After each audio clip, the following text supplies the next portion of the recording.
anak muda Katolik, kembali lagi di segmen kesayangan kita yaitu Obrol asik ala anak muda Katolik. Aku Mami. aku Intan. Dan aku Shalom. Hari ini kita akan membahas topik yang sangat digemari anak muda sekarang. Apa itu? Yaitu pacaran sehat ala anak muda Katolik. Oke.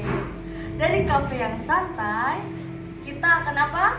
Bahas cinta Yang serius. Selamat menyaksikan. Bye. Kita mulai dari yang paling dasar dulu deh. Menurut kalian, cinta itu apa sih? Bagi banyak orang, cinta itu perasaan. Tapi gereja mengajarkan lebih dari itu loh. Dalam Yuket nomor 402, cinta itu disebut sebagai pemberian diri secara bebas, penuh hormat dan juga setia, sama seperti Kristus yang mencintai gereja. Jadi cinta itu bukan hanya sekedar rasa baper semata. Nah, di dalam artikel Amoris Laetitia, artikel nomor 120, di situ dikatakan bahwa Paus Fransiskus bilang kalau cinta itu merupakan suatu proses yang membutuhkan waktu, dan cinta itu merupakan proses kedewasaan. Nah, cinta sejati itu bertumbuh dan menjadi kuat dengan saling mengenal pasangan satu sama lain, seperti itu. Oh begitu. Artinya pacaran itu seharusnya menjadi proses pertumbuhan. Itu seperti pertumbuhan kasih, saling menyayangi, bukan sekedar status atau hiburan saja. Betul nggak teman-teman? Betul. Oke. Sekarang kita lihat realita di sekitar kita. Anak-anak muda sekarang pacaran sering dianggap kayak beli snack ya. Kalau nggak cocok ya dibuang aja. Bener banget itu. Padahal menurut Katekismus Gereja Katolik (KGK) nomor 2350, Apa itu isinya? nah, pacaran itu merupakan masa pengenalan dan membangun relasi serta tanggung jawab menuju ke pernikahan.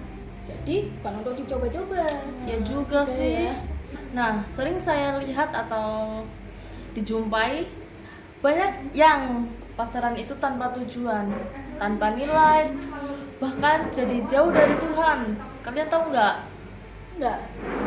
Coba ya nanti kalian lihat-lihat ya di sekitar. Oke.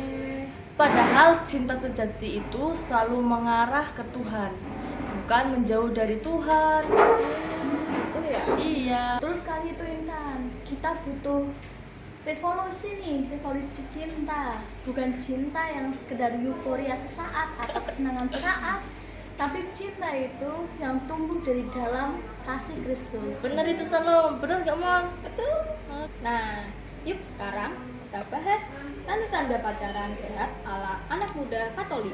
Yang pertama, Tuhan di pusat relasi, yaitu artinya pacaran sehat itu melibatkan doa, misa bersama, pelayanan, dan nilai-nilai Kristiani lainnya. Lalu yang kedua itu jujur dan komunikatif.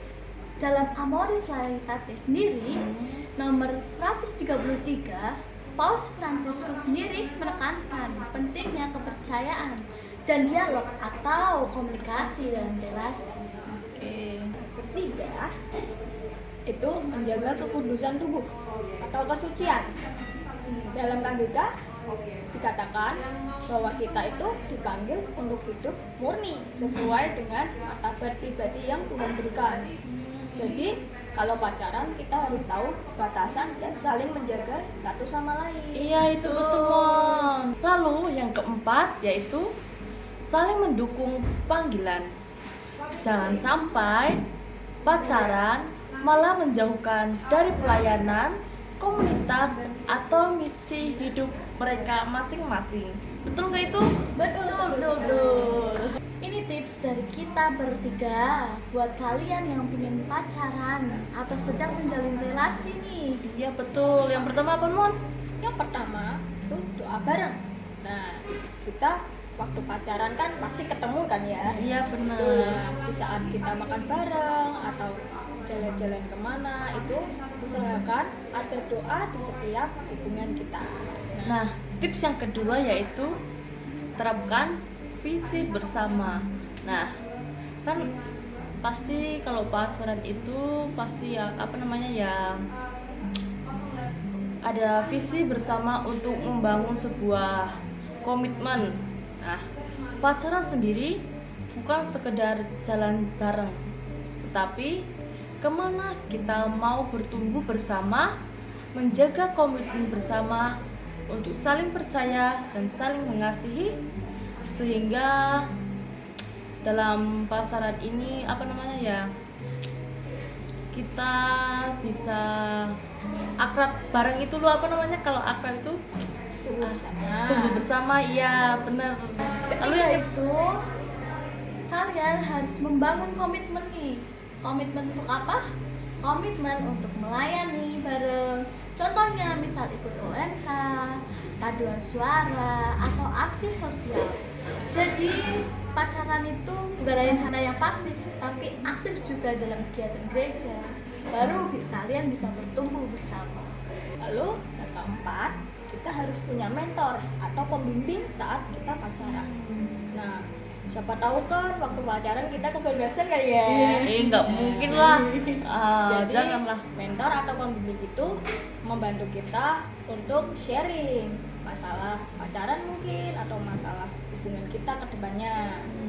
Nah, jadi itu bisa berawal dari teman dekat kita atau dari saudara, mungkin juga bisa dari bantuan romo mungkin ya.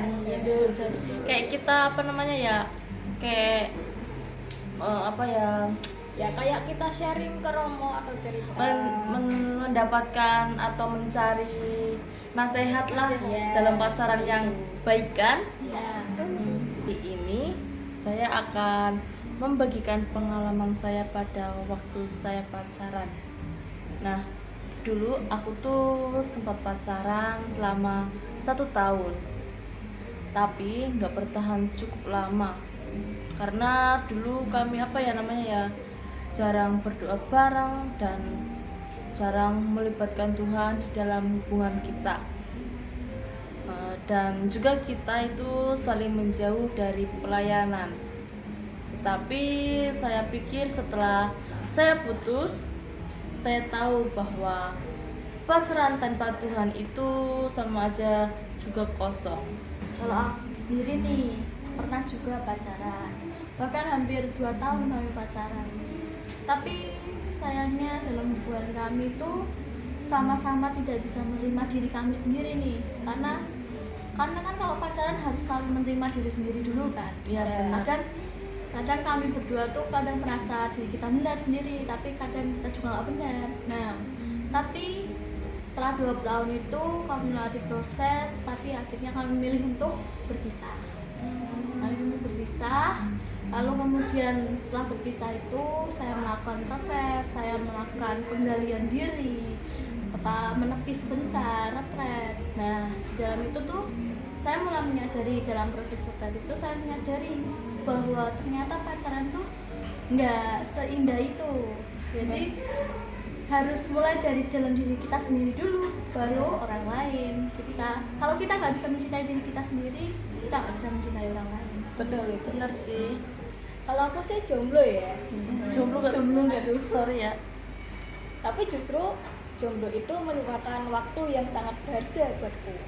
Kenapa itu? Karena pas jomblo itu aku lebih sering berdoa, lebih sering mendekatkan diri pada Tuhan, lebih sering berkomunikasi lah pada Tuhan. Dan juga saat jomblo itu kita bisa memperbaiki diri menjadi lebih baik. Betul. Jadi jomblo itu bukan musibah ya. Ya enggak, tapi kan kita memilih pasangan yang baik, yang diajak untuk saling berkomitmen dan tidak melanggar komitmen yang telah disepakati bersama toh. Yang penting harus tanggung jawab. Iya benar. Jadi pacaran sehat itu bukan mimpi, tetapi butuh komitmen dan keberanian yang tepat untuk menjalani hubungan yang baik. Nah, maka dari itu, kita sebagai anak muda, apalagi kita adalah penerus gereja nih, Iya. kita dipanggil untuk buat jadi terang dan garam dunia, bahkan dalam relasi cinta kepada sesama. Nah, buat kalian yang masih pacaran, coba deh tanya ke diri sendiri. Apakah pada saat kalian berpacaran itu, kalian dekat dengan Tuhan atau malah jauh dari Tuhan? Nah, kalau belum, yuk kita benahi bareng-bareng. Ayo. Nah, dan buat yang jomblo nih ingat, waktu tunggu adalah waktu tumbuh. Tuhan sedang mempersiapkan yang terbaik untuk kita. Karena jangan terlalu terburu-buru untuk pacaran ya. Karena kita harus memilih pasangan yang pas dan yang tepat untuk menua bersama. Benar kayak itu? Betul. Iya kan? Oke teman-teman, terima kasih karena sudah menyaksikan vlog kami, podcast kami, ngopi seru, ngobrol bareng seru bareng kita-kita. Jangan lupa ya bahwa cinta sejati itu dimulai dari cinta dan kasih Kristus sendiri. Pacaran sehat, cinta kudus, hati bahagia. Tuhan memberkati kita semua. Terima kasih. Bye.